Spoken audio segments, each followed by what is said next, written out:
అందరికీ praise the lord. ఈరోజు ప్రపంచ వృద్ధుల దినోత్సవం సందర్భంగా బైబిల్లో బహుకాలం గడిచిన వృద్ధులు అని వ్రాయబడిన ఇద్దరు వృద్ధ దంపతుల గురించి చూద్దాము.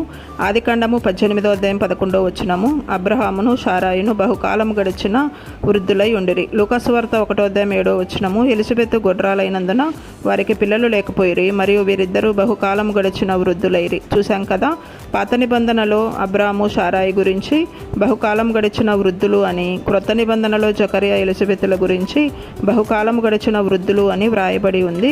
వ్రాయబడము మాత్రమే కాదు, వారి గురించి దేవుడు ఒకటే సాక్ష్యమును పలికాడు. ఏమని అంటే, వృద్ధులైన అబ్రహాము శారా ఆదికాండము 18వ అధ్యాయం 19వ వచనంలో ఎట్లనగా, యెహోవా అబ్రహామును గూర్చి చెప్పినది అతనికి కలుగు చేయనట్లు తన తరువాత తన పిల్లలను తన ఇంటివారును నీతి న్యాయములు జరిగించుచు యెహోవా మార్గమును గైకొనుటకు అతడు వారికి ఆజ్ఞాపించినట్లు నేను అతని ఎరిగి ఉన్నాననెను. లూకాసు వార్త 1వ అధ్యాయం 6వ వచనంలో, వీరిద్దరూ ప్రభు యొక్క సకలమైన ఆజ్ఞల చొప్పునను న్యాయవిధుల చొప్పునను నిరపరాధులుగా నడుచుకొనుచు దేవుని దృష్టికి నీతిమంతులై ఉండిరి. ఈ రెండు వచనాలలో అబ్రహాము శారా గురించి, జకరియా ఎలిజబెతుల గురించి నీతి న్యాయములను అనుసరించారని వ్రాయబడి ఉంది.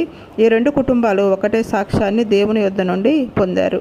ఈ బహుకాలం గడిచిన వృద్ధ దంపతులకు వీరికి ఒక్కడే కుమారుడు, వారికి కూడా ఒక్కడే కుమారుడు. వీరి కుమారులైన ఇస్సాకు, యోహాను తల్లిదండ్రులకు విధేయులైన వారు. వీరి గురించి మనము ఆలోచిస్తే, బహుకాలం గడిచిన వృద్ధులైనా కూడా వీరు పిల్లలను దేవుని కొరకు పెంచుతూ వచ్చారు. ఈరోజు మనము ఆలోచించుకుందాం, మన పిల్లలను లోకములో ఎలా ఎవరి కొరకు పెంచుతున్నాము ఆలోచిద్దాము. వృద్ధులైనా కూడా వారిని అలా పెంచితే మరి మనము మన పిల్లలను ఎంత శ్రద్ధగా ప్రార్థనాపూర్వకంగా దేవుని కొరకు పెంచాలి. Praise the lord.